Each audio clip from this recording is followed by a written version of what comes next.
Hey, what's going on, guys? Welcome back to the Tuesday show. Today, we are returning to the WWF LJN Wrestling Superstars Series 4. And as a matter of fact, this is Wrestling Superstars Series 4, Part 2. So last week, we looked at the first 9 characters of Series 4. Today, we're finishing off the series with the last 8 characters. So looking at this series, no duplicates, so it should be a pretty smooth series. No variants. Now there is actually one character in this series that I think does have a specific variant. I don't have any variants for these characters, so if LJN did come out with additional figures, I don't have any spares. So like I said, pretty smooth video. We're just gonna look at the one figure and that'll be it. So we're gonna dive right in, and here is 1987 Series 4 continued.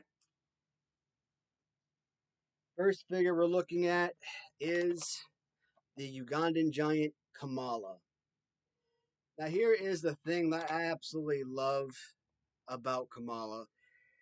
There are certain characters in the wrestling world that I don't know who they pissed off in life, but they just cannot get a good figure to save their lives, i.e., Ravishing Rick Rude or Superfly Jimmy Snuka, for example. It always seems like whenever those guys get figures, their figures absolutely suck. Look at their LJN figures. Two of the worst figures in the line. 1, 2, easy. Look at Hasbro. LJN, Hasbro, I still list the Rick Rude as probably the worst Hasbro figure. Jimmy Snuka is probably somewhere in the top 5, if not top 5, top 10 definitely. So, bad figures. But then you look at characters like Kamala. You look at characters like Koko B. Ware. Those guys cannot get a bad figure. Their figures are always sensational. I don't know who make them off the top of my head, but Legends of Professional Wrestling. I think it's like FC or I don't know. I can't think of the company off the top of my head. Like I said, I just know them as the Legends of Professional Wrestling that come on those beautiful red card backs. Kamala has a couple of really amazing figures. His LGN is incredible. Even though his Hasbro's a jumper, one of the best Hasbro figures. His Mattel figures are incredible. So his Jakks Pacific figures, killer. The man gets killer figure after killer figure. You can't see it over here, but his elite figures, amazing. Take away the LJN aspect and just look at it as a wrestling action figure. The Kamala figure is easily one of the greatest wrestling action figures ever made, period. Absolute perfection. Absolutely love this piece, right? So, and when you talk about, must haves, this figure is like right up there with like King Kong Bundy. You know how I covet the heavy set characters. So when I started collecting mint on card LJNs, there are specific characters that I absolutely craved to have MOC, and because guys like Big Bam Bam Bigelow and Ken Patera, One Man Gang, yes, obviously you gotta have Kamala because play pose, name recognition, design, color scheme, weight, that all adds up. Value. He is a valuable figure. Whether you're looking at him loose or mint on card, he is a very valuable piece. So he is always gonna be one of those pieces that over the course of the years, if you need him for resale purposes, he's money in the bank for you.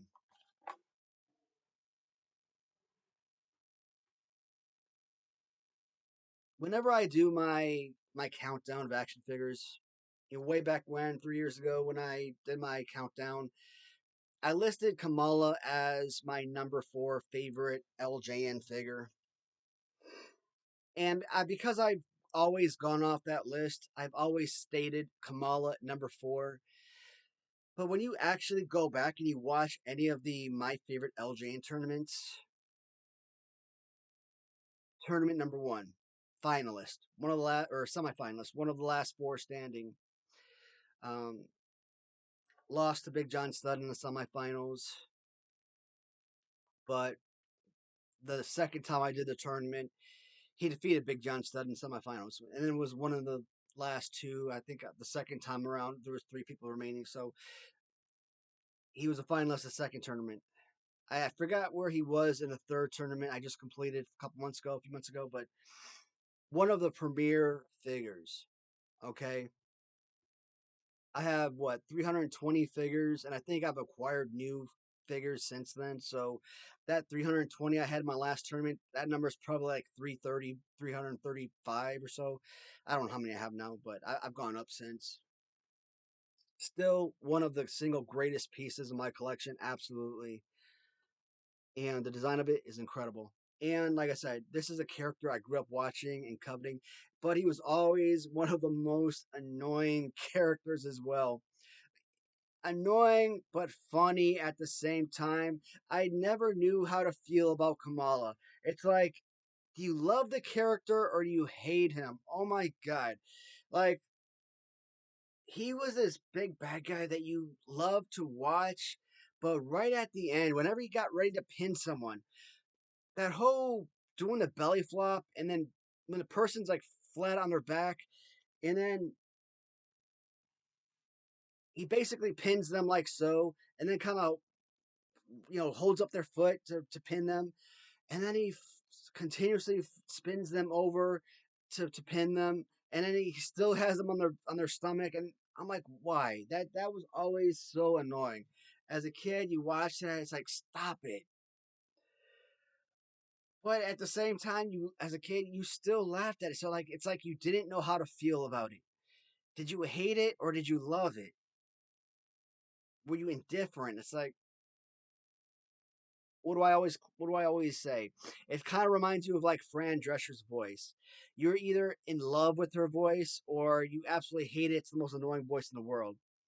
Me, I always kind of love her voice. It kind of reminds you of I forget the character's name, but Chandler Bing's girlfriend. They kind of had like the same voice type.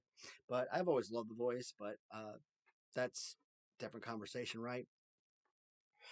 Also, on top of name recognition, on top of a character that you actually grew up watching, loving, and enjoying, it has the size, it has the bulk, it has the weight, right? It has that grip that you love and crave with your action figures. Play pose, Hulk Hogan, right? He's basically got a very similar play pose to that of Hulk Hogan. Hulk Hogan's like so, very similar to that, which is fantastic. Because Hulk Hogan had the two closed fists, I always coveted Hogan more. That's why I put Hogan number two. But then over time, I'm like, you know what? Maybe like that kind of under the throat chop. Maybe I started coveting that aspect more. So now it's like he gives you a little bit more of a fighting attribute. So now where is Kamala? Is he still number four best LJN? Or do I rate him higher? Is he a number one best LJN? Is he a number two, number three? I don't know. It's really hard to to pinpoint where exactly you place a lot of these LJN figures because there so many of these figures have so many great qualities that it's really hard to place number one, number two, number three, etc. Like to this day, I still say Big John Studd is number one because I always said Big John Studd was number one. But in all fairness, there are certain figures like Kamala that could technically be number one. There's Big Bossman that could, for so many, many, many reasons, that could be the best figure. But Kamala today, and for the last few years that I've been collecting and seeing this figure, a relatively minty figure. He doesn't have to be pristine, but a relatively minty figure could go on auction for anywhere between $40 to $60. So this is an excellent piece. Even if he's not minty, if his star is faded or his moon belly's faded off, the stars on the upper chest are faded. Paint is all faded up here. Even if that's almost completely gone, this figure on auction, you start the auction 99 cents. This figure will still sell for 20, 25, $30. So that just shows you the value that a lot of people put on this figure. If you're a painter, you can always fill that stuff in yourself, right? So looking at this figure, $40, I think that's even low. Because at $25 for a completely faded figure, no. I think in this condition on auction, I think realistically 60 to 75 is fair. I mean, like I said, this is a beautiful figure for a collector. So could this go upwards of $100 with the right seller? Yeah. Would my site, because I don't have the most eyes on my site, right? Would I get 75 to $100? Probably not. That's why I say 40 to $60. But like someone like Move Over Swanson, could he get something like $100? Yeah, absolutely. Kamala, the 10th figure in the series. Next up, and another one of the top 10 worst LJNs ever made is Hercules Hernandez. And here is the thing about Hercules. Aesthetically, this is a fantastic looking figure. He kind of has the same issue that Bob Orton has. Bob Orton with the trunks and the built on vest would aesthetically would be a fine figure if the pose was actually good. You got to think about this. These are toys, right? They're made for kids for play. If you are looking at these as something like today, where a lot of these toy companies out there are making action figures made for 18 and above for actual collectors who are not utilizing them for play purposes. They're utilizing them for display purposes, for decoration. This is perfect. This is a gorgeous piece. But these were not made for adults. These were not made for decorative purposes. These were made for children. These were made for play purposes to wrestle. And as a playable wrestling action figure, this is terrible. One of Ram Treasures, they've done so much great work, but one of their low quality pieces, one of the things I didn't enjoy was their Mike Sharp figure, which they utilized this particular figure, and that was a bad design. So Mike Sharp was a very simple figure, just like an all black figure, right? So the color scheme wasn't there, and using one of the worst poses in the line, it just didn't have it for me. Mike Sharp probably would have been a good character for a lot of people because it gives you another jobber character to add to the collection, but the pose was very simple. And I think Mike Sharp also had a very generic face, in my opinion, so that also kind of held that particular figure back for me. But aesthetically, this is a fantastic piece. I love the Roman warrior look, so that really killed it. But there are a lot of customizers that 3D print these resin figures. If you see my resin Hercules, something that with black trunks with a good fighting pose, those are something that's more enjoyable. Mine comes in black trunks. If you guys watch Chad's video over on Chaos Collectibles, I think his Hercules comes in blue trunks. Very similar figure, and that is something that a lot more of fans would enjoy. So if something like that came out in rubber form, as opposed to this figure, I think kids would have enjoyed that a lot more. And it's closer to like the Warlord pose, so a lot more of a playable action figure, right? I mean, is it the worst thing in the world? Is it still serviceable? Can you still make use out of it? Yeah. I mean, technically Rick Rude, which hands on the waist, you're not doing anything with that. Technically, you can make use out of anything. I could take a straw and turn it into an action figure and make use out of it if I wanted to. I mean, maybe that's a stretch, right? But you understand the point I'm trying to make, right? So if you're a kid, you had this, of course, you're going to make use out of it and you're going to get some kind of enjoyment out of it. But having like a real playable action figure and then you compare it to something like this, no. Oddly enough, Hercules, especially if he's in really good condition, paint wise and everything, this is actually a pretty valuable figure. And this is why I continue to say that Series 4 is a very expensive series. Hercules on auction, if he has pretty good paint to him and everything, and he's not, not faded, doesn't have a lot of paint loss, this could potentially be a $40 figure. Generally, I would like to look at this figure and call him a $10 figure, but he's not a $10 figure. Um, I would say 18 to $25 is a reasonable expectation to pay on this figure if he's a relatively minty figure. Now, if he has like significant paint loss, hair is got significant paint loss, if his boots is all faded and straps and everything has paint loss, could you get him for around 10, 12, $14? Probably. But you also got to think about it this way. For around $12, you're probably paying somewhere around $10 in shipping. So that's something to consider. Now, if you got free shipping on the figure, are you going to be paying $12 with free shipping? No. With free shipping, you're probably going to be paying $20, even with all of those discrepancies I just mentioned. So it depends on what that shipping cost is, because obviously sellers are not going to be just giving the figures away, right? So they have to be. It has to be worth their while. Now, I talked about figures that come with variants. This figure is one of those pieces. I don't have a variant on this, and I've had so many Hercules figures. I've never considered the variations of Hercules, but yes, this one does actually have a variant, and it really looks.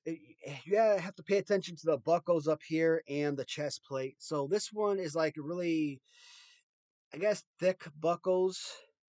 Sometimes when you look at the buckles are a lot thinner, and I think something with the chest plate, like this is really orange, but I think sometimes the chest plate is more yellowish as opposed to orange. So I think that's where the difference lies, is the thicker buckles compared to the thinner buckles and the orange compared to the yellow. So if you are a collector and you are looking for the alternative variations, that's something to look for. Is one more expensive than the other? Probably, but I actually tried looking on eBay for the variants, but it's really hard to tell from photographs. And most people, they're not looking for variants. I mean, most people can't tell the difference, right? Like I myself, I've sold many Hercules figures. I'm not paying attention to the variations. You know how many other variants like Bret Hart and Jim Neidhart. You know how many heart foundation figures I've had that I've sold. You think I was ever really paying attention to the colors of the pants, pink or purple? No, not really. So, but I mean, I should have really held on to a variation because I'm pretty sure I've had pink pants in the past, right? So, but it's crazy to think, what was it, 88 or something, to see Hercules win a battle royal, man.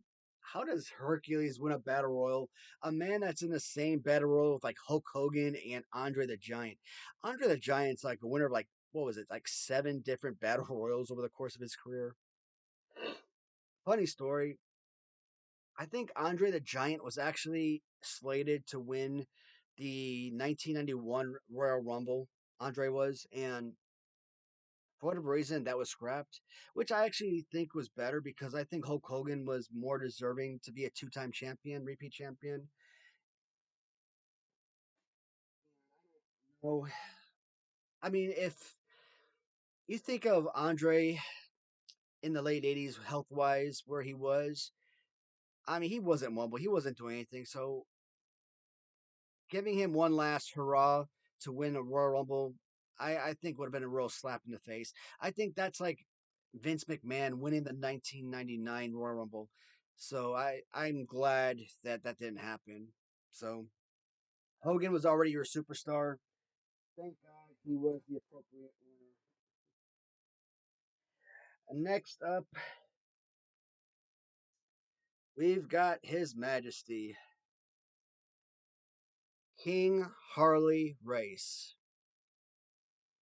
Now, this is one of the most difficult figures for me to place. So here is the thing about Harley Race. We'll look at his crown.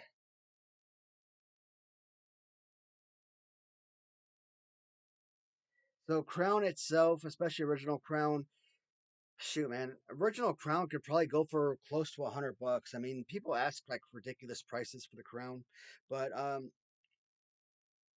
Harley Race individually is like in good condition. Harley Race is probably close to $100 figure by himself. I mean, it's an expensive figure. I mean, even beat up, good paint loss and everything, you're probably going to spend around $60 for a Harley Race figure. So even a beater, and based on play pose, not a good figure. Based on play pose, if this jacket wasn't applied to this figure and he was just a bare chested figure, right, like Greg Valentine, and was just boots and trunks, this would be right next to Jimmy Snuka. If I say Jimmy Snuka is the number one worst LJN, this would have been like probably number two worst LJN figure from the line. It is a really bad figure based on play pose alone. Now, from the Raider Nation, I got a really awesome Doink figure utilizing a Harley Race figure. And I think based on this kind of play pose, it's very nefarious. So I think Doink was a perfect character to kind of utilize from this particular figure. But here's the thing, awesome accessory. And even with the built on accessory with the jacket, I don't rate Harley Race that low. I don't put Harley Race in the top 10 worst figures. Not even close.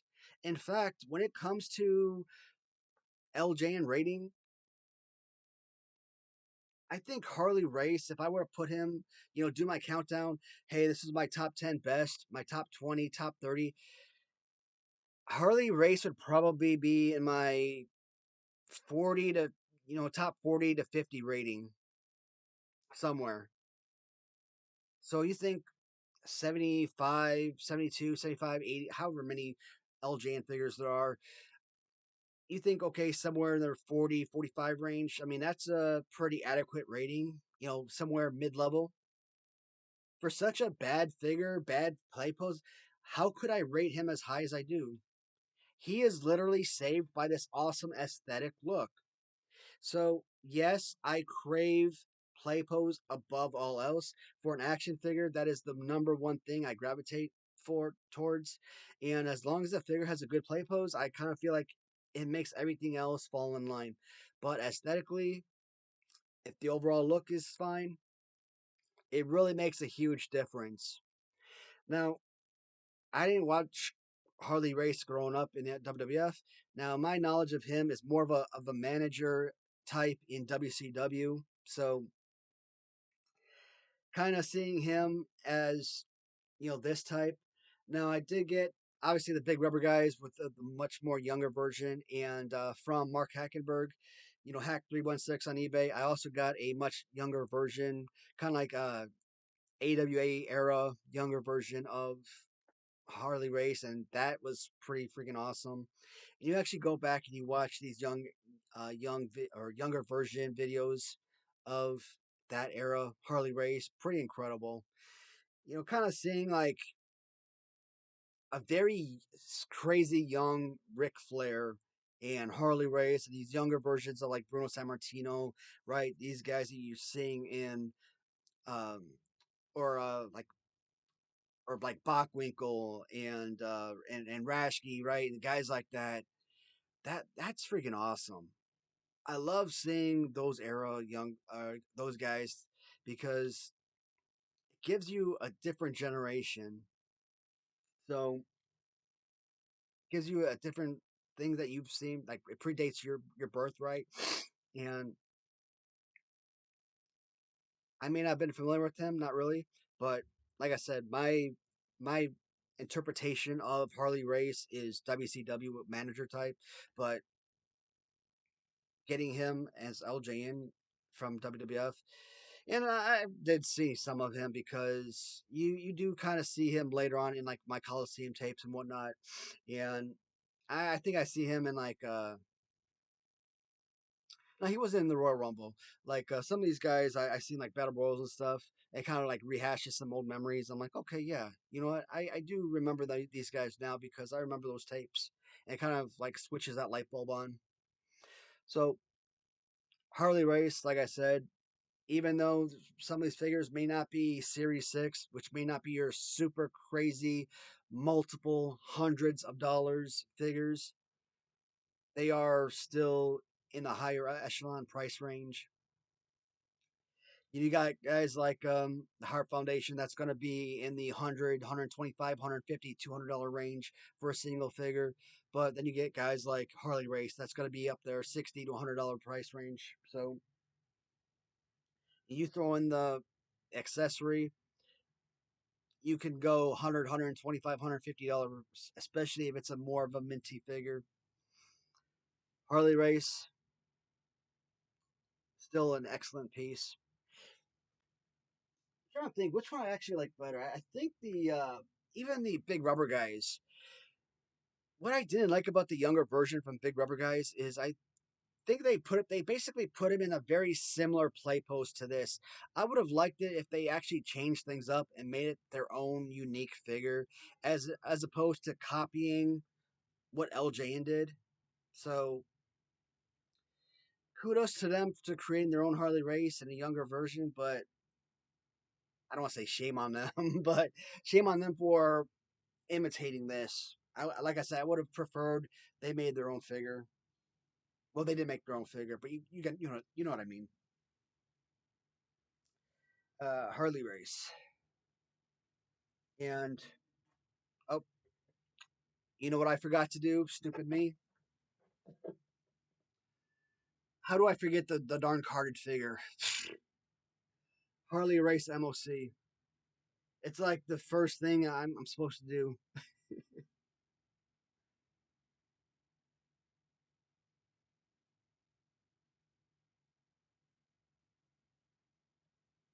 I have the figures laid out, but those figures that I have encased, I have them separate, so I omitted this one. Harley Race. Yeah, and Harley Race, man, this was definitely one of the most expensive freaking MOCs I ever bought. Uh, I don't know if MOC Harley Race is still going to be as expensive. I think I got this on eBay or maybe Mercari. I think I paid out close to $500 for this. Now, is it still going to be worth $500? I think some people might put that up on eBay, Mercari, Etsy for closer to 1,000. So maybe I got a hell of a steal for $500, 480, whatever I paid on that. Um, for that particular figure and for Crown, I think that was a hell of a buy. In fact, I may have paid up, and I actually think based on what Harley Race sells for individually, for a relatively minty figure, plus crown, and to get that mint on card. And I think I actually got that with the case, if I'm not mistaken. So I could be wrong. I think I may have put that in the case. But if it did come with the original case, if it did come with that acrylic case, then yeah, I definitely think I came out on top with that purchase. Which one? Next one up is again one of my all-time favorite figures, Outback Jack. So Outback Jack, I think in 1987, Paul Hogan with the Crocodile Dundee movies, right, was a huge success in the United States. And I'm pretty sure, I mean, Crocodile Dundee was, universally popular throughout the world, right? So, and of course, the WWF is all about these gimmicks and bringing these gimmicks and popularizing them. I mean, there is something so freaking stupid. I've come across this before. It's not like it's the first time I ever saw this, but what's popular in the 90s? Well, late 80s, early 90s. Teenage Mutant Ninja Turtles. Oh, yeah, I'm going there. Ninja Turtles is like one of the most popular cartoons, comic books, movies ever. Kids, adults, it doesn't matter. Who doesn't love the Ninja Turtles? The freaking WWF had the audacity to create a Ninja Turtles gimmick. My freaking God. So, I don't know how long that lasted. Probably one single match. I don't know. I don't think I was actually watching when that crap happened. But if they were stupid enough to do some junk like that, yes, they are bringing your Rambo type, a la Corporal Kirchner, and they're gonna bring some Crocodile Dundee and things like that to WWF. So here comes Outback Jack, and it was. I mean, I don't know why. I don't think he was very successful. Probably lasted in WWF for probably less than a year, but the movie was a huge success, and I don't think he was a very bad wrestler. I think he did his job. And his action figure, like I said, is one of the single greatest action figures in the LJN line. Now, when you look at Outback Jack, yes, his figure mimics that of Jim Duggan. Yes, his figure mimics that of Roddy Piper. Jim Duggan is a top 20 best LJN. Outback Jack is a top 20 best LJN. Even though Roddy Piper is a very similar figure, it is a top 10 worst LJN. And I keep talking about the fact that it all depends on the wingspan of the figures. I keep going back to wingspan, right? How far?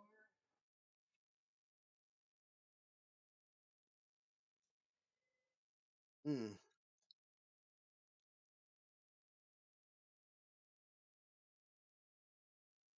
I'm trying looking at these figures. I'm trying to. I have these figures laid out on my shelf a little bit different the way that I have them laid out on the shelf, and I want to have them separated by. I want to bring them up by loose figures first. So I'm kind of doing this a little bit out of order. Oh well. When their arms are stretched out a little bit, like so, it gives you a little much of wider figure. So when you look at like Roddy Piper, his arm is in more like so. So it's it makes it a more lanky, skinnier figure, and that's why his figure is so bad. But we all love Roddy Piper. Well, I think most of us do, right? So, but it kind of sucks because his figure is bad. But Jim Duggan, you look at his figure and his arm is out a little bit and like so, and he's a very even though his arm is down low, it's still a solid figure. And Jim Duggan, he does that those little small punches, whatnot, so it works. Uh, with Outback Jack, he's kind of like in between Roddy Piper, which is like so, and Jim Duggan, which is like so. So his arm is more like right in the middle between the two, but it's still a perfect figure. And unlike Jim Duggan, he has a little bit more of an aesthetic look, and with the hat accessory, yes, Jim Duggan has the 2x4, right? But I like this figure a little bit better than Jim Duggan. That's why I rate this figure higher than Duggan. So when I look at my numbers 11 through 20, um, I said that Billy Jack Haynes was number 11. I put Outback Jack as my number 12 favorite LJN figure. Again, just another perfect play pose, just another perfect playable wrestling action figure. Another enjoyable piece. Now, when you look at LJNs, you could say that yes, technically SD Jones is realistically your only legitimate enhancement talent figure, but you can really look at guys like Outback Jack. You can look at Corporal Kirchner. Uh, you can look at Koko B. Ware. You can really look at. You may even look at Billy Jack Haynes to an extent. You can look at these guys, and you can really call them as your jobbers as well. So this line is called your superstars for a reason because they are supposed to be your mega superstars, right? These are guys that are supposed to be vying for heavyweight titles, but not everybody can be classified as a superstar. So SD Jones does fall under the limitations or the statute of a jobber. I would probably classify Corporal Kirchner as a jobber. I would classify Outback Jack as a jobber. Koko B. Ware most certainly as a jobber, definitely. Um, I would still use, even though the referee is not wrestler, I would use referees. I've talked about it as gimmick. You could use them as your jobber types. Why not? So even though a lot of people may not look at the LJNs as having any official jobber types, you really do have a bunch of them in the line that you could use. But man, no, not me. Like if I were to create my own little wrestling federation, there are certain characters that would not. You would think like Hulk Hogan would always be heavyweight champion, or someone like Ultimate Warrior or Bret Hart would be like always Intercontinental champion or something like that. No, in my wrestling federation, guys that you would never suspect as being a heavyweight champion or Royal Rumble champions vying at WrestleMania for that heavyweight title. Those would be my heavyweight champions. Hillbilly Jim would be my heavyweight champion. He and King Kong Bundy would go back and forth as heavyweight champions. Outback Jack would be my winner of the Royal Rumble. Outback Jack would go back and forth as heavyweight champion. Billy Jack Haynes would go back and forth as Intercontinental and heavyweight champion. Okay, Nikolai Volkov would be heavyweight champion now and then. Okay, so those are figures that I crave. I could see Jim Duggan being a heavyweight champion here and there. So yes, SD Jones. Every now and then I could make him a tag team champion, intercontinental, and heavyweight champion. He might even hold all three of those belts at one point. So absolutely. You probably would never see Bret Hart as heavyweight, intercontinental, or a tag team champion for that matter. Maybe sometimes, I don't know. But I just love these figures. And I'm watching these channels, I'm watching all these guys have so much fun wrestling these dudes. I'm I'm still wondering if I need to. And I probably won't do it on this channel because I might want to create a channel dedicated for kids for youngins, and because I found out that if you create videos for kids, you can't get monetized, and I want to create something that I can get paid for. So I might do something fun for the kids and create some kind of wrestling content for the youngins and do something fun like that. Um, but that would have to be, like I said, that would have to be like a secondary channel that I post, you know, here and there. If you guys have kids or whatnot, or would be interested in something like that, let me know. And shoot, maybe I will. I just gotta figure out a way to actually film those type of videos. Outback Jack, definitely one of the actual best figures. He is a pretty expensive figure. Again, I mean, if he's a beat up figure, I mean, he could go for $20+ in good condition. $40 plus.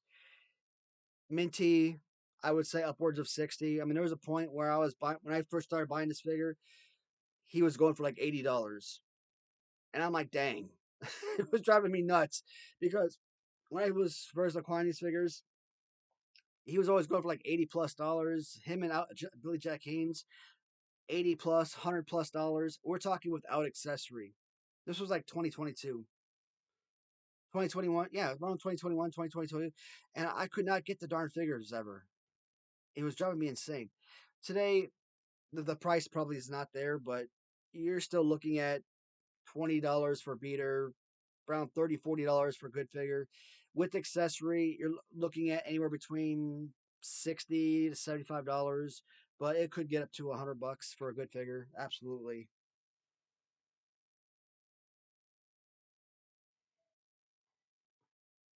Next one is another one of your jobber types, Koko B. Ware. So I've been talking about James Ware a little bit lately. I made a YouTube short about this guy, and in one of my recent videos, I don't know if it was like a magazine review video or something, I kind of came across, yeah, I think it was one of my magazine reviews where I was looking at his parrot, his macaw Frankie, and was I pointing at the wrong thing? Yeah, there it is. And one of the sad things I talked about, his bird, like I said, that's not only his livelihood. I mean, that's family. And here is the thing when it comes to adoption of pets, right? When you adopt a pet, it's like adopting an actual child, a real life child. That's whether they live 5 years, 15 years, 25 years, that pet is with you forever. And macaws, they do not die. Okay. Macaws, they could live upwards of 100 years and probably exceed a century. So in like 2001, the bird Frankie actually died in a house fire, and I think his bird was with, and I'm assuming it's the same bird. I don't think he had to replace that bird, but that bird was with him for probably decades, 20 years, maybe even 25 longer. And that was so freaking sad because that is literally his identity.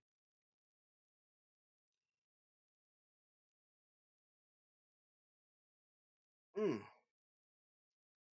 What I hate a lot of time, especially being a soldier, and like anytime a soldier, gets orders, and let's say they're moving overseas, for example, and this is what's selfish and always drove me nuts. And someone gets orders and they're going to Korea or Germany or something, especially Germany. I'm like, oh my god, freaking lazy. They don't want to go through the process of getting the paperwork done for their pets or whatever. So instead of getting the paperwork filled out so they can get their pets to move with them, or hell, getting family or friends to take the pets for them, or finding someone to adopt the pet, something to have the pet taken care of, they just open the back door, let the dog or cat or whatever run out, drive it somewhere, let it out the door, let the animal run away. I'm like, and you like in Fort Hood specifically, you always see these animals running around, and they're not general strays. They're actually pets from the neighborhood or whatnot. So when I talk about when you adopt an animal, that's that's not just a pet. That's literally family right there. You don't go to adoption agency, adopt a child, and oh, you know what? I'm moving. I don't want to take this responsibility. Drop a kid off in the middle of the highway. You know, good luck to you, and drive away, right? So why would you do that to a pet? Insane. For Koko Beware, I think I like Koko as a kid. As an adult, not so much. Kind of watching him in his matches, not a huge fan. But one of the things I gotta admit, this man has one of the freaking coolest finishers in the world. You ever see him? He does like oh man, I'm trying to find something. Trying to find some loose figures that are really easy. So he gets these guys up right in like sort of like suplex, but it's like sort of like a suplex, kind of like pile driver type, and I call it the Ghostbuster. But the way that he comes down on it is with so much force and veracity. It is such a dynamic finisher, and I absolutely love it. It's one of the most killer finishers to watch, and it looks like it's so brutal. He has one of my favorite, probably one of my top three, top five favorite finishers ever. I still think that the Bret Hart sharpshooter is probably my number one favorite finisher of all time. But man, that is absolutely fantastic. And he is such a small guy. Like you don't think that a finisher from a guy like that would that he would have a finisher that cool, but man, freaking Coco. But you gotta know that guys like the Bushwhackers and Koko B. Ware, yeah, their fighting techniques and stuff is really dialed down in WWF. But like you find them in like these little smaller promotions and like UWF and stuff like that.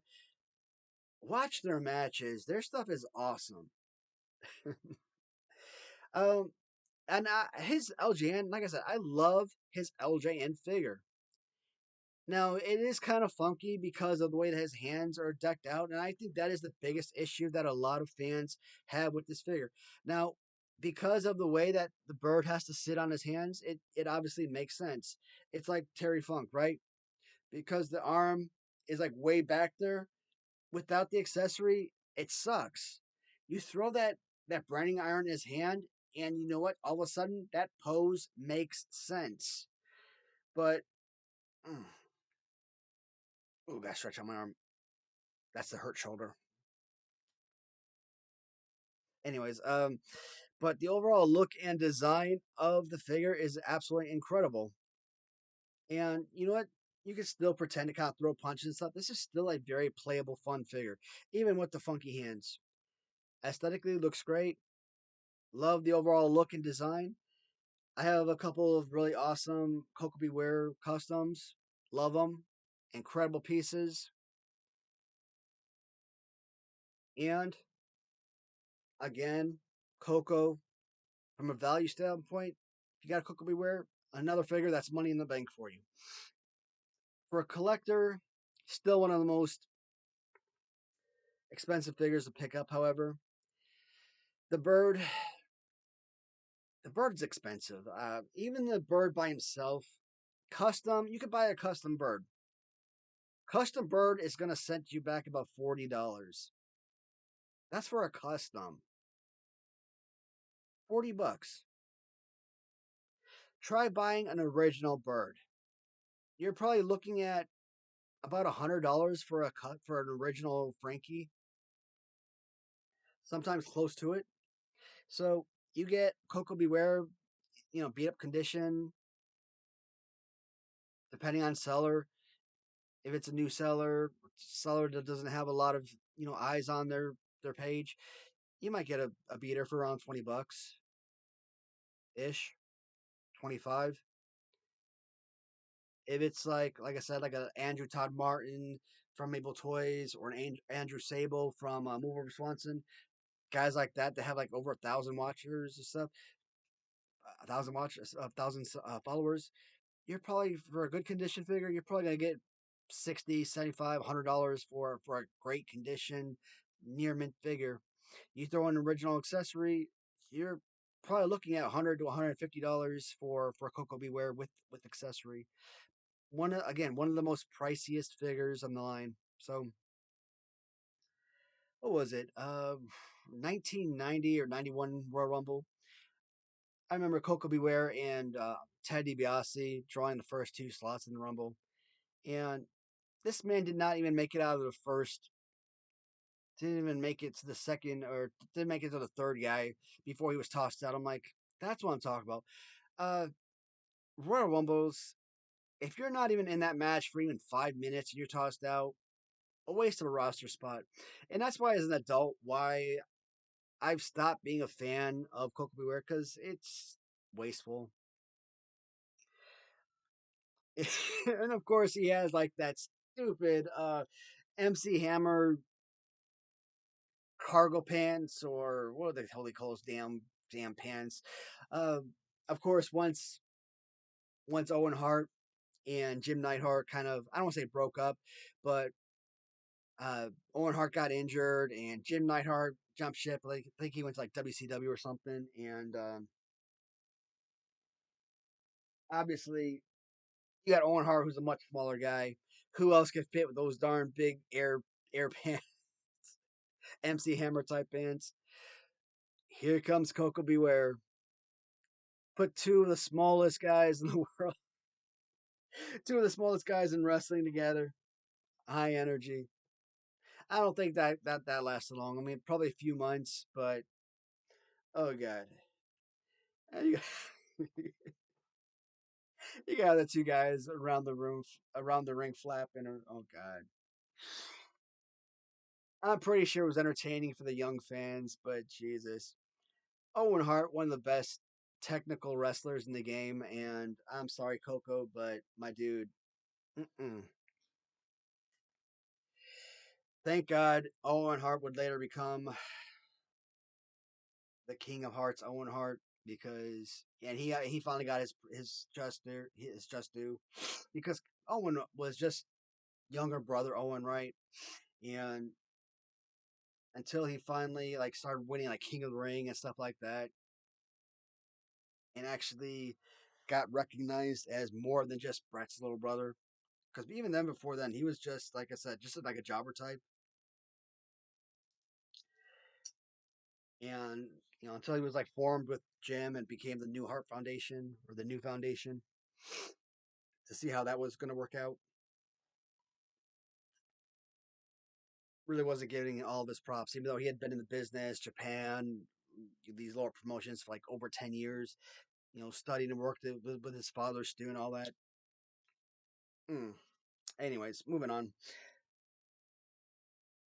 Another figure that has so much potential to be good, but it fails heavily. Ted Arcidi.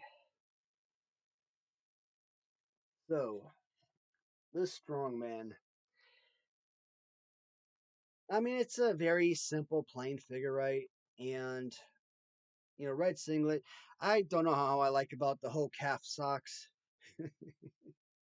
My wife, she would absolutely tear me a new one if I wore shoes like so and wore my socks straight up like that.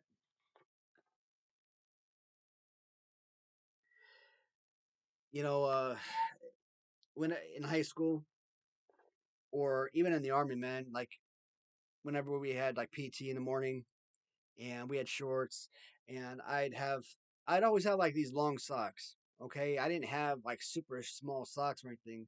I didn't wear ankle socks, and I hate ankle socks. Those things, they, if you're running or walking whatever and they slip down, they slip into your shoes and you start walking on them. I'm like, if they're too small or whatnot. So I don't like that. Uh, but if they're too long, if they like go up your legs, you kind of like roll them over and put them down. But she always calls me names and makes fun of me if I have like socks that are too high. I'm like, okay, find me some socks that are reasonably a reasonable height. Then, if you're so obsessed about it. But yeah, she'd rip me a new one if she saw me wearing socks like this with shoes. I'm like, uh, Ted Arcidi. I got this from Mike Cardio, and this was like one of like five figures I bought from him at one time. Let's see, I'm trying to think the figures I got. I know I got Ted CD. I bought I bought the Jake Roberts. Dang. Trying to think all of the figures because I bought like 7 or 8 figures from him, but like not all at once. Koko B, where I got that one from him at the same time. That's three, and there's two other figures I bought from my cardio.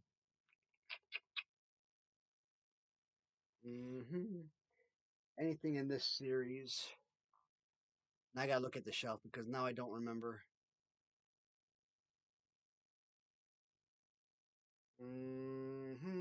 I don't remember, but there were a couple others. No biggie. Anyways, yeah, I don't know how much I bought this from him for. I mean, I assume it was like a few $100. I don't think it was like 500 or anything. It probably like 400, I would guess. I mean, it's got like a little wave to it. But most of the figures I bought from him, I bought because most of his cards were like pretty pristine, right?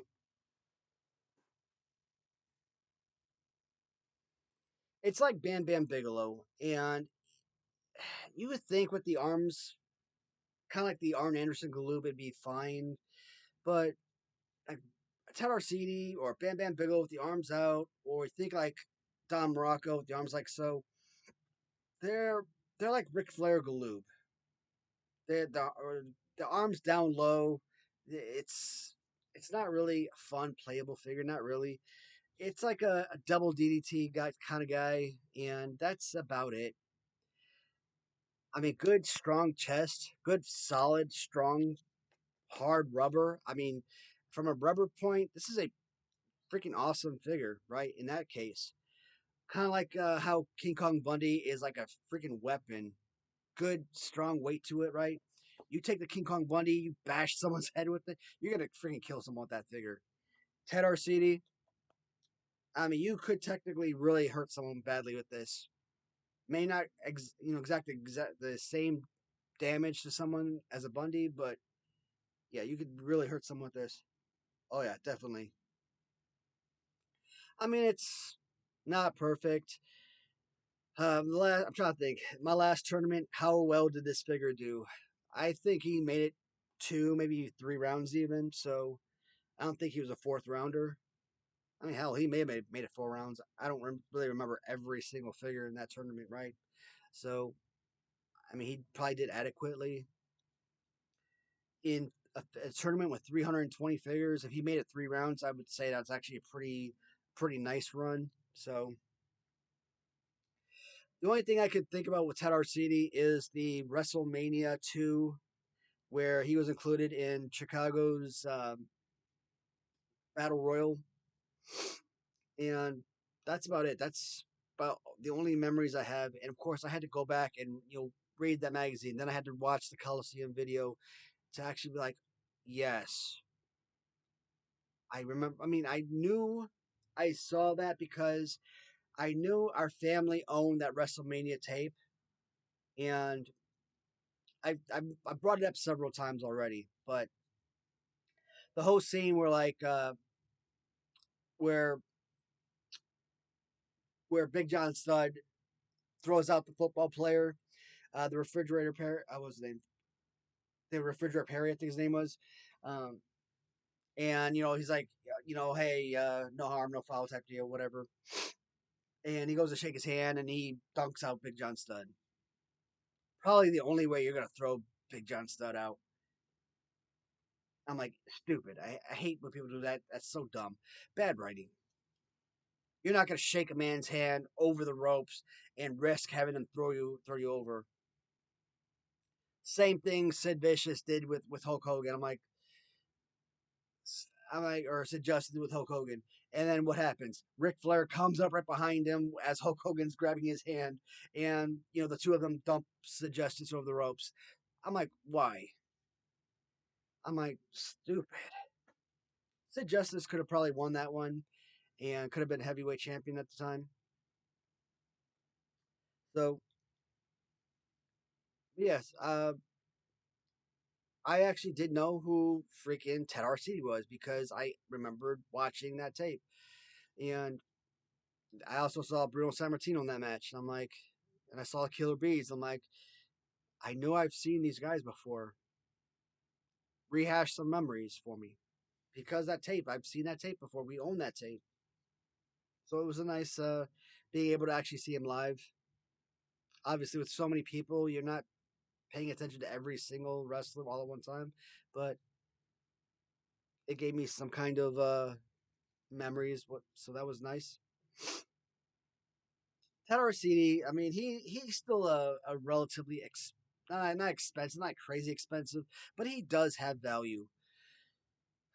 Is he like his $80 figure? No, he's probably a good $20 to $40 figure.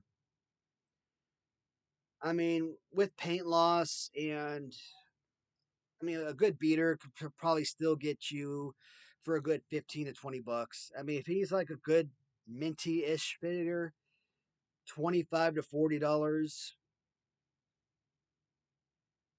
I mean, with the right seller, around 15 to $20. With someone who does have a lot of eyes on it for a good minty figure, yeah, you could see it go for around $40 or more. It's possible. So, would I say $40 is fair on this based on the market? Absolutely.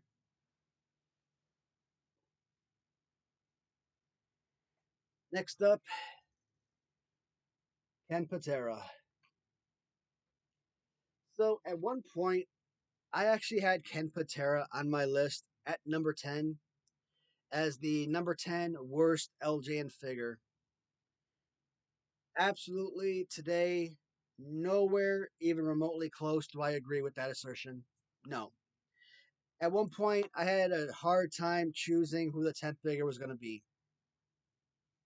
I think I was really struggling. I thought maybe Ricky Steamboat was potentially going to be my number 10 choice, but I thought Ricky Steamboat was a little bit better of a playable figure than Ken Patera because Ken Patera, the arms up, I thought maybe him or possibly One Man Gang.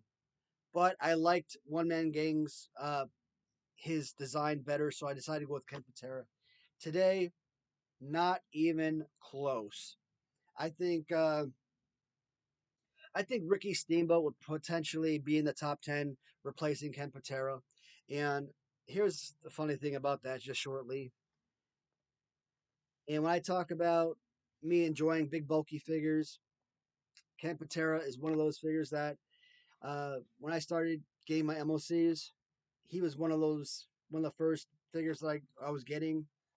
I don't remember where he was, but I love the big, bulky guys, right? Figures that have a lot of weight to them.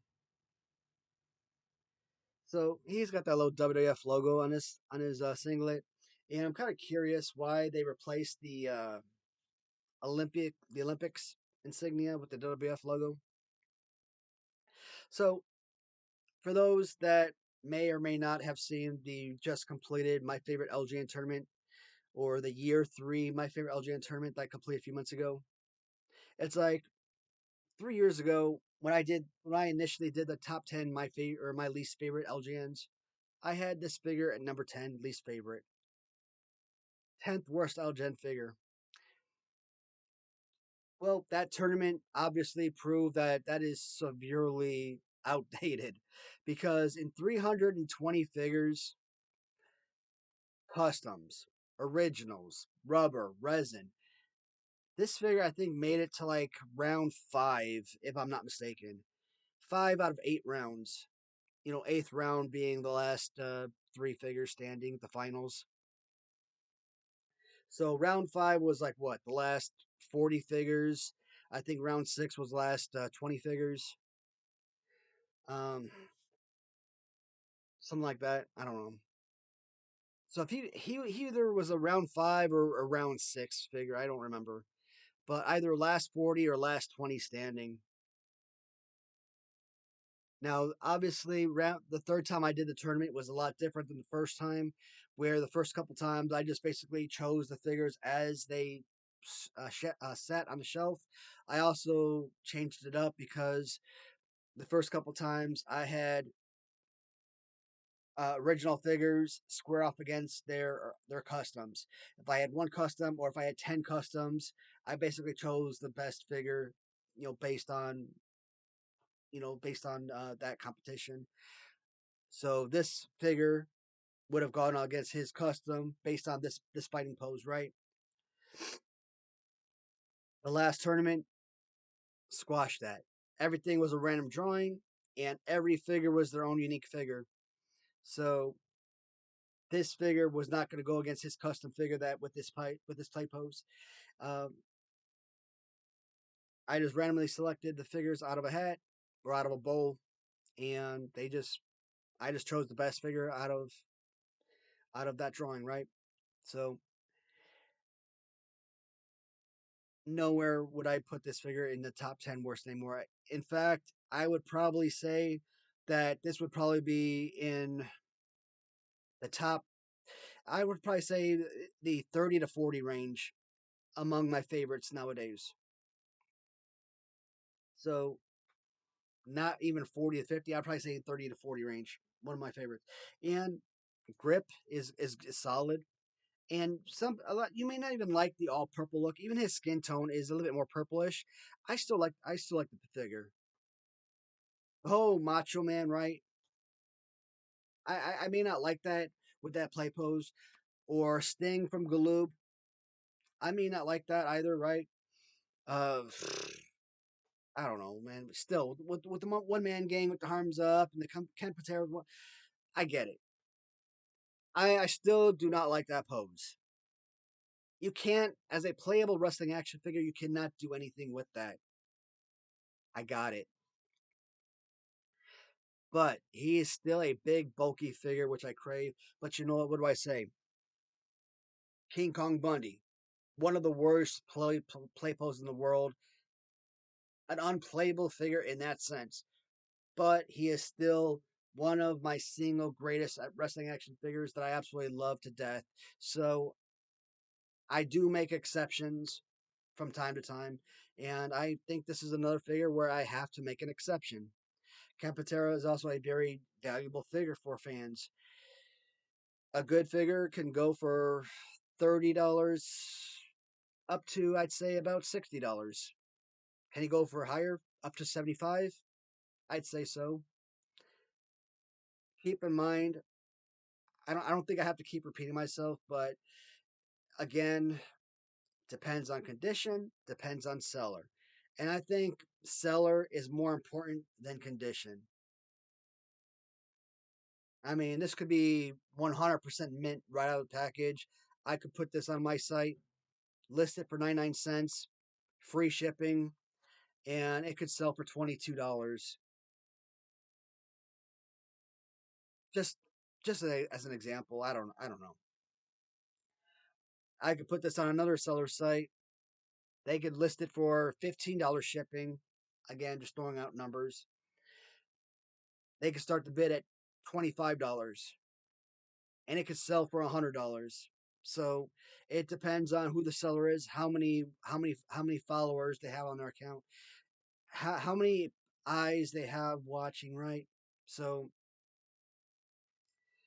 uh, obviously the seller I would say is always more important than the condition. I mean, it'd be nice to have a minty figure compared to a beater, but that's always something to take in consideration more than anything. But Campatera, I would say at a bare minimum, the value on this is at least $40. That's for a decent figure. If you want a minty figure, I think you're gonna have to get up there to about 50, $60, and even go up to about 75 if you really want it. Campatera. Oh, Campatera. I was talking about the incident that I think a lot of people are familiar with. So we all know Ken Patera is an actual Olympian. You know, kind of like like your Kurt Angle, right? This man is a legitimate Olympian. Comes into professional wrestling, has success. 1984. This man decides he wants to go to a McDonald's after hours. Gets into it with the staff because it's after hours. Everyone wants to go home. They won't serve him. They call the cops. He gets into an altercation with the police. assaults the police officers, and so this mug goes to prison for 2 damn years because he decides not only does he want to get to a argument with the damn staff at a McDonald's, he wants to throw a damn rock through the window at a McDonald's, fight off the damn police officers, and then thinks I'm going to give up 2 years of my life, 2 years of my freedom, 2 years of a paycheck, and 2 years of celebrity status working for this amazing promotion for a damn Big Mac. You know what? I don't blame him though. That special sauce is definitely worth it.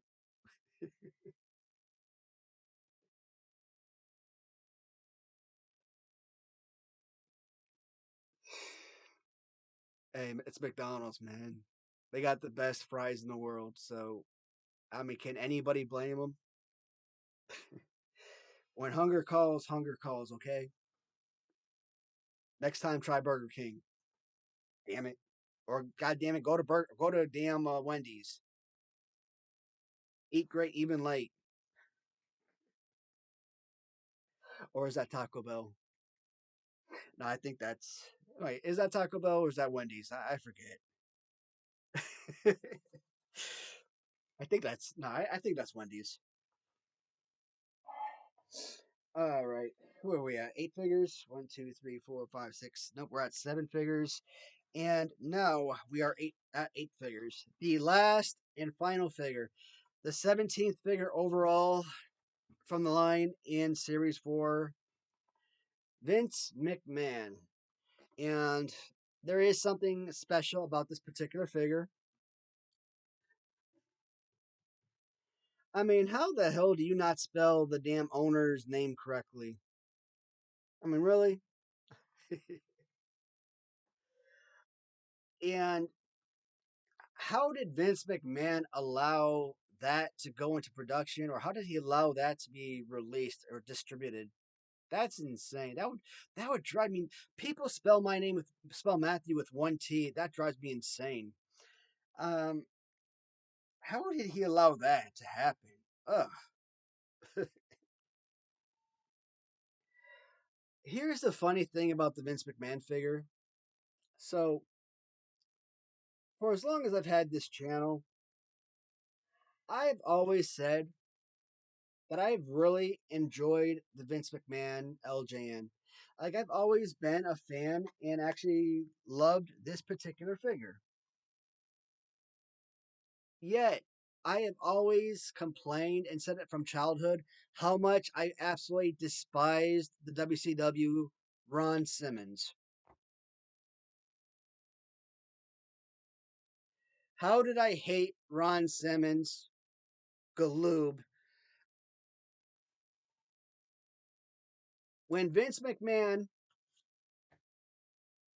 is basically the same darn figure? Um, No, but Ron Simmons, I mean, there is a difference, right? And I think Random Treasures, they actually proved this. So with Random Treasures, when they did their LJN upscales of the Galoob line, it it definitely proved it for me because I looked at the LJN upscale of Galoob with Ron Simmons, and you look at the 4-inch figure of Ron Simmons compared to the LJN rubber 8-inch scale, and I'm like, I really didn't like L, the LJN or the 4-inch Galoob as a kid, but I don't mind the L the 8-inch scale. It looks spectacular. Like from a display point of view, it looks great. And I could actually probably use this if I wanted to wrestle this figure as an adult as a rubber figure. Because as a kid, you kind of like for like the Galoob, right? You kind of like treated this as kind of like a little up, kind of like a little small punch type of deal. That's how you use the Ron Simmons, right? So if I was using the Vince McMahon, that's kind of like how I would do. I would treat this as like a little small punch type of deal. But you also kind of treat this as like a little one arm tossover or a body slam type of deal. Um, you get like a little one arm tossover, or he's got like a good body slam pose. So you treat this as like your 1998, 1999 wrestler Vince McMahon. You could still use Vince as a playable wrestling action figure. So even with the one arm fused to the chest, he's basically a one arm wrestler. But with the arm out, he is still playable. He is still a serviceable wrestling action figure. I think kids that may have had this figure from childhood did not use him as a wrestler. I don't think many of the managers, I don't think the referees, I think anyone that had them as kids, I think very few, if any, actually used them as wrestlers. But if you wanted to, you could. Best believe if I were a kid and I had them, they would all get utilized as wrestlers. 100%. And Vince McMahon, so this one actually might have to get swapped out because his WWF on the microphone is not showing. And kind of didn't realize, but kind of looking at this microphone, I think Mean Gene Okerlund might actually be one of those figures that actually I have to get another one of because I think Mean Gene Okerlund on his microphone he has two variants, one that has WWF on the microphone and one that does not have WWF. Now that could just simply be paint loss, but I think it's a legitimate variant. Now I have to look at my Mean Gene, but shoot, that's another figure, right? I've had 1,000 Mean Gene Okerlunds. I've sold plenty of them. I've sent Mean Gene Okerlunds to my friend to be cut to be customized. Hell, I might have to start going back on eBay again, looking for Mean Gene without or with the WWF logo, depending on what I have over there. Mm. But Vince McMahon. Vince McMahon is always an expensive figure. This one is, I mean, he's got a couple of markings on the back, right? You know, a little bit of paint loss on the boot, on the shoes, but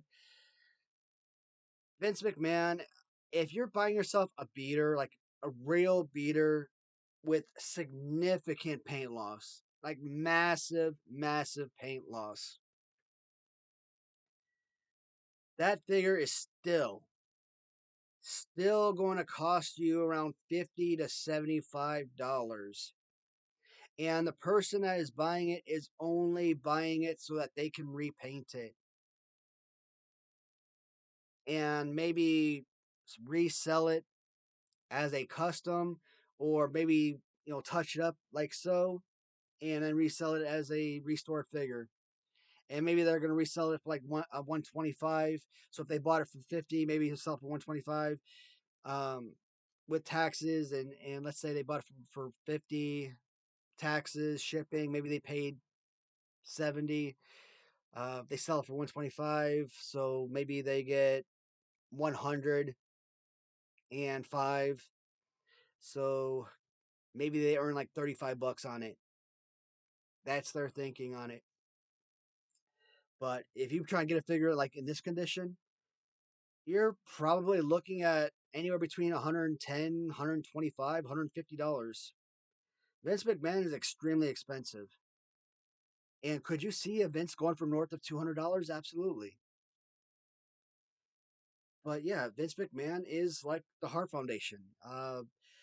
Even yeah, I'm just kind of sticking to. Let's just stick with Series 4 right now. But based on Series 4 figures, uh, Heart Foundation and Vince McMahon are almost guaranteed three digits in price every time, based on condition. With accessory, Harley Race is almost guaranteed to be $100 plus every time with the right condition. Koko B Ware could be up to $100 or more, depending on condition, and if the accessory is original. Outback Jack, he could be close to $100 with the original accessory, and heck, even if the accessory is custom, even that could even that could come close to 100, uh, even with the custom. So the Killer Bees, again, this is we're just talking about Series 4 only. Killer Bees individually could go for about $40 to $75 individually. With original belt, it could come closer to 100. But as a tag team set, you're probably looking at about 150 to 175 in great. This is talking about great condition now. With original tag team belts, yeah, you're looking at north of $200 for those figures in great condition. With original belts in fair condition, about $150. So, Series 4, like I said, Series 4 is just behind Series 6 in terms of in value. And Series 6, it's only because literally every single figure is two, three, $400. And Series 6, a lot of figures, especially if they're minty, they could go for $500 plus. So, but Series 6, a lot of figures, if they're massive paint loss, complete beaters, you're still looking at $200 to $250 on those figures. That's why none of these other figures, none of these other lines, other series are even close in terms of price. But Series 4, crazy expensive. Series 5 does have crazy expensive figures, but um, outside the Hogans, they are still relatively reasonable in price.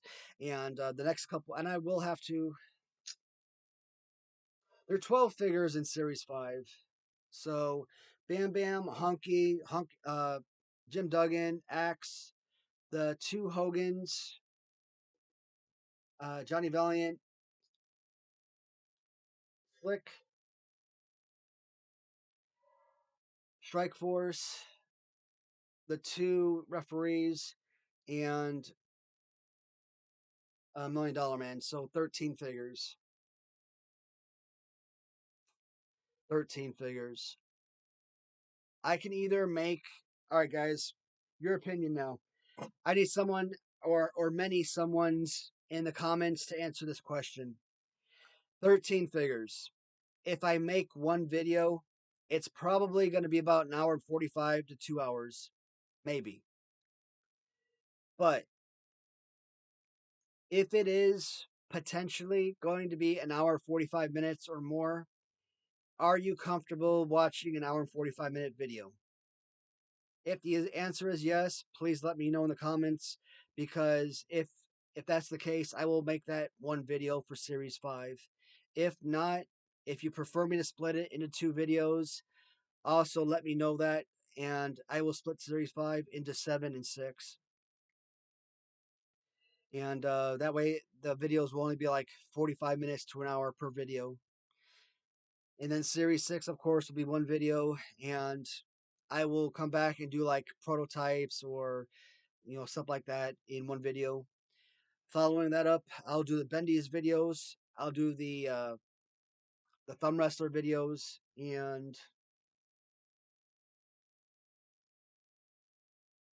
I think that's it. I might do the wrestling ring and the 16-inch figures in another video potentially, and that'll close out the LJN line. After that, I will start working on the AWA Remcos, and I'll probably follow that up with maybe the original San Francisco Toy Makers WCW line. But I was really planning on the Remcos next, so uh, I'll probably do another poll after that, after the Remcos, and get your guys' opinion of what you want to see. So it'll either be WCW Galoob, WCW Original San Francisco, or I don't know, maybe something new, something more modern, like Grapplers and Gimmicks, Zombie Sailor, something like that, or Mattel Superstars, series by series. So